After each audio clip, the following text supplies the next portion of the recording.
You call yourself a man? You know you're a lying, low-life, motherfucking gambling degenerate prick.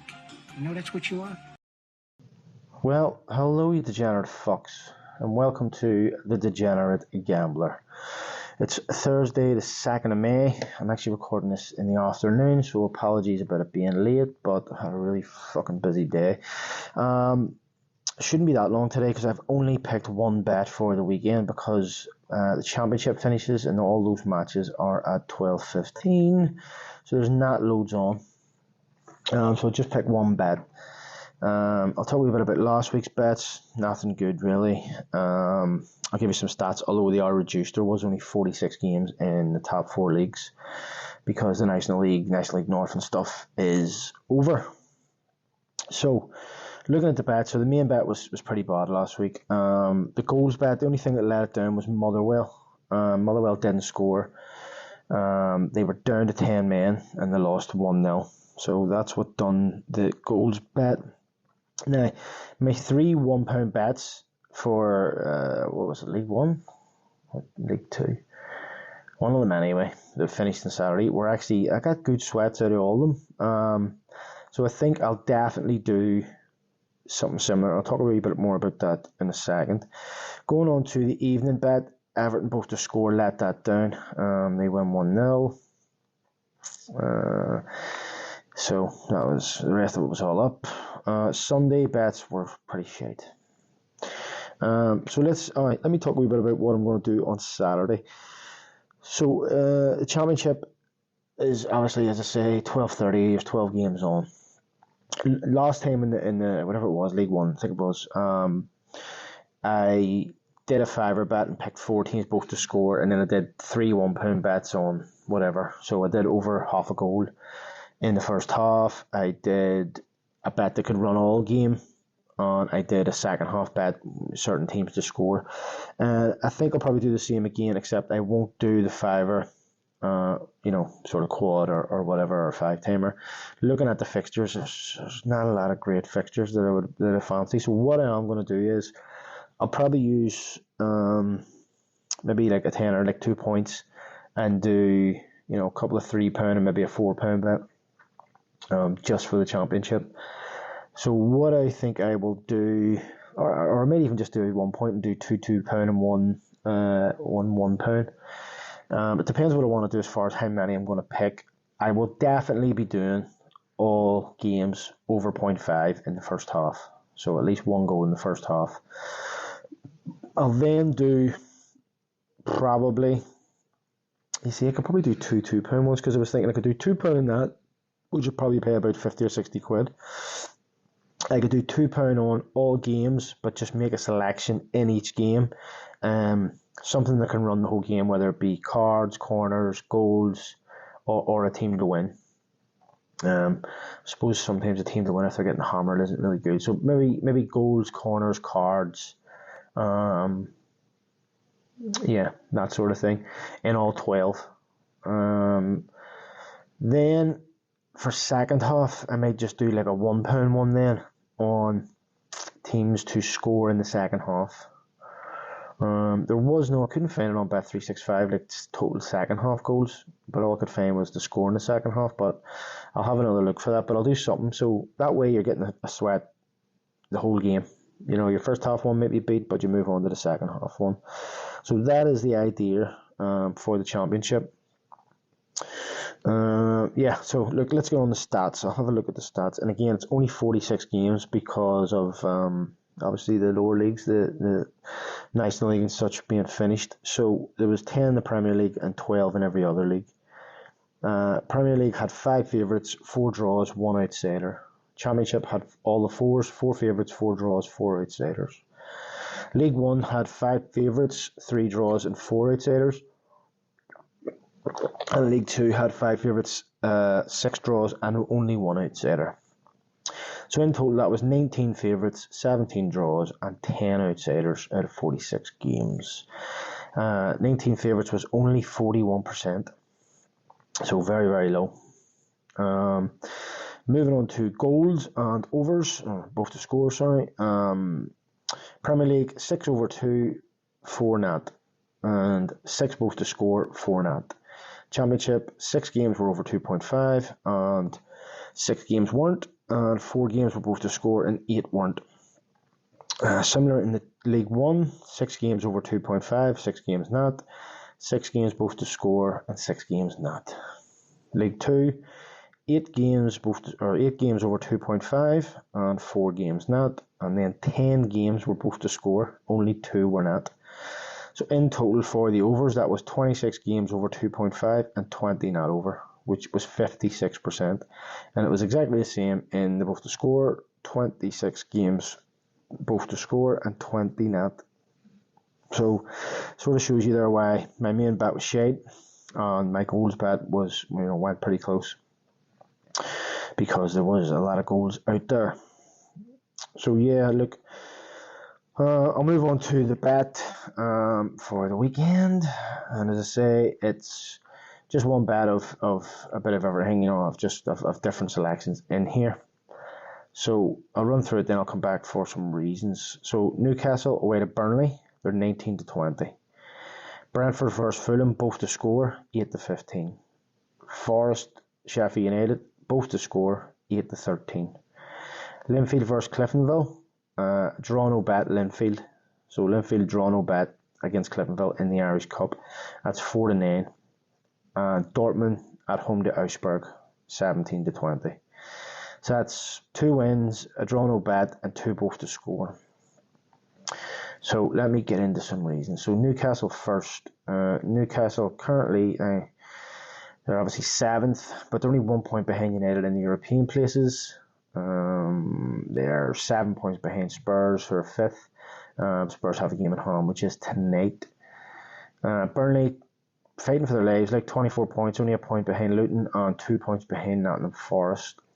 In form, Newcastle 10 points in the last 15, Burnley 6 points, so doing okay for a team in the bottom 3. At home though, they've only got 1 win in 5, 2 draws and 2 defeats. Newcastle's away form, pretty shocking. They've only got a draw and a win and 3 defeats, but they are playing, one of the worst teams in the league, and in general in decent form. Next, as I say, Brentford Fulham, both to score. So goals ways, Brentford 10 scored, 5 conceded in the last 5. Fulham 5 scored, 8 conceded. Let's see here. So Brentford, Brentford have scored in 4 of their last 5 home games. Fulham have scored in all 5 of their last 5 away games. So that's my thinking there. Next, as I say, Forest, Sheffield United. Sheffield United are already relegated, but sometimes that sort of unleashes the team where, they've nothing to play for. But both teams have been pretty poor. They're down the bottom of the league. In form, Forest 6 scored, 10 conceded. Sheffield United 6 scored, 17 conceded. So Sheffield United have actually scored in 4 of their last 5 home games. 3 of their last 5. They scored in the last 3. They were beat 4-1, drew 2 each, and drew 3 each in their last 3 home games. They lost to Arsenal before that 6-0. Forest away. So Forest have scored 3 out of their 5 last away games. They didn't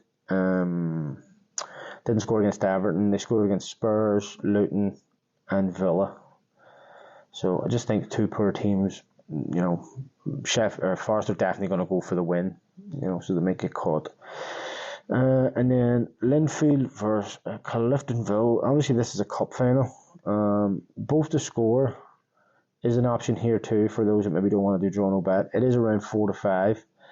I also do fancy Linfield to win the game at even money, but I thought draw no bet was probably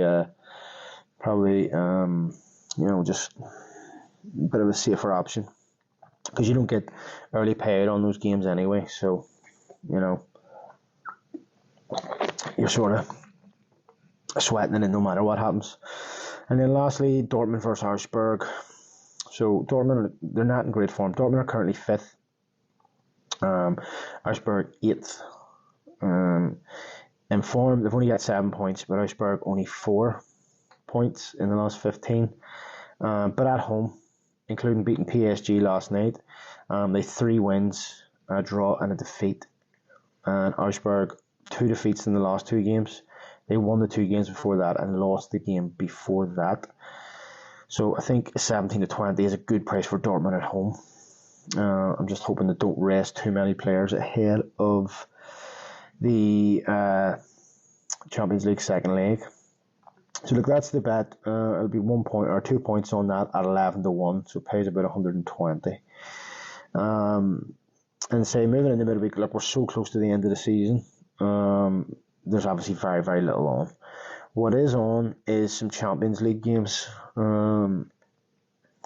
So on a Tuesday, the Championship playoffs start as well. The first game is, League One playoffs. Bolton play Barnsley. Let's see about the prices. So in the Champions League, PSG are 1-2 to beat Dortmund, and Dortmund are 11-2. On Wednesday then is another League One playoff, Peterborough Oxford, and Real Madrid even money, 10-11 against Munich, who are 13-5. And that's basically all that's on. You know, there's some Norwegian Cup and whatever else, but I'll not be betting on that. So yeah, look, that's it. I have a bit of time left, so what I'll actually say is, obviously when the season finishes, there's a couple of week break and then the Euros. So when the season's over, I'll do an episode for reviewing the season and reviewing my outright bets. The last of which was just beat there because obviously Middlesbrough didn't finish in the playoffs. Done me at 800 quid. I'll maybe take a week or two's break and then I'll be back just during the Euros. Now, on my phone. One thing I will say is, now is a good time. Because I'm sitting here actually earlier today counting up the money that's going into our bet syndicate getting paid out at the end of the season. And it's around 250 quid at the minute each for 8 people, which isn't bad. But during the Euros, what we'll be doing is what we do every year is, out of that 250, all the 8 of us will be expected to do an outright bet. You can do £4 or £5, 2 £10, £1 £20, whatever you want. You know, top goal scorer, predict the finalists, whatever you want. Do whatever you want. So then we'll take our syndicate, be similar to this podcast. It'll take a couple of week break and then we'll start putting our money or fiver in a week again. So we'll have a wee bit of money in the kitty. And then we'll be doing bets. And that's the other thing I've worked out. I've worked out a way to get 8 bets right up to the semi-final, so that all 8 of us get a bet. Basically just breaking it down into every sort of 68 games, or every 2 to 3 days. Is portioned off to each person, so they all get a bet. And then for the final, we'll all again have to put our fiver a week that we normally put away. We take that, we don't save nothing. We put that on a bet for the final, like a bet builder, a crack score, whatever you want. And when was it, the Euros or the World Cup? We actually did really, really well. That season, I think we got paid out over 300 odds because we had a good World Cup. So if I remember correctly, someone had the top goal scorer, and I think they had like Messi, whoever the top goal scorer was. I think it might have been Messi, or it might have been Mbappe, and Argentina to win it. Somebody else had the group qualifiers bet. I think he had 6 or something. He had done 6 of the 8. We touched for bets during it. And where else did we touch for bets? In the final, one of the guys had a fiver on 2-2 and won like 95 quid. But when it all totaled up, it was good money. So now's the time of year, if you are thinking about it, is a good time to start a wee bet syndicate with your mates. You just need 4, 8 people, £5, £10 each a week, and take it from there. It's easy. If anybody wants to know how I do it and whatever, just message me on social media. But yeah, that's it for this week. Just leaves me to say, if you are doing a bet, good luck and happy punting. Here, get the fuck out of here. Yeah, thanks. Let me find out you fucked up. I'll leave you wherever I find you.